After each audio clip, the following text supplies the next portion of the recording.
नकाब नहीं उतारा और वो बहुत रोए जा रही है, ना बात कर रही है ना पानी पिया है। सुनकर मैंने कहा ठीक है, तुम जाओ किचन में और रात के खाने का बंदोबस्त करो, मैं उसे देखता हूँ। मेरी बात सुनकर मुलाजमा सर झुकाए चली गई और मैं उस लड़की के कमरे के दरवाजे तक गया। इससे पहले कि मैं दरवाजा खोलता मुझे ख्याल आया कि उस लड़की का पर्दा है, नकाब नहीं उतार रही है, बाया में है, तो मैं बिला दस्तक कैसे चला जाऊं। मैंने दरवाजा खटखटाया और दूसरी दस्तक पर आखिर उसने आवाज दी तो मैंने कहा दरवाजा खोलो। दरवाजा खुला था। उसके बाद मैं कमरे में दाखिल हुआ। बेड पर बैठी थी, अभी तक रो रही थी, कस खोरदा थी, अभी तक नकाब में ही थी। मैं उससे कुछ फासले पर ही बैठ गया। उसने अभी तक आंख उठाकर मुझे नहीं देखा था। मैंने उससे बात करना शुरू की कि देखो तुम क्यों रो रही हो।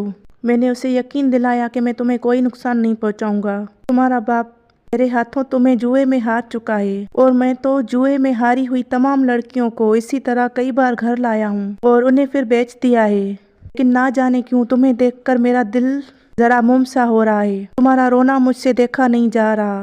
तुम क्यों रो रही हो। तो वो कहने लगी मेरे करीब मत आना, खुदा के लिए मेरे करीब मत आना, वरना मैं खुद को मार डालूंगी। डर के मारे बेसख्ता बोल उठी। वो बहुत डरी हुई थी। उसने पहली बार मेरी तरफ देखकर ये बातें कही थी। ना जाने कैसे डर था। उसने बलक बलक कर रोना शुरू कर दिया। उसका रोना मुझे अंदर तक झंझोड़ गया था। उसकी बातों में, उसके लहजे में कोई दर्द तो था जिसने मुझे झंझोड़ कर रख दिया था।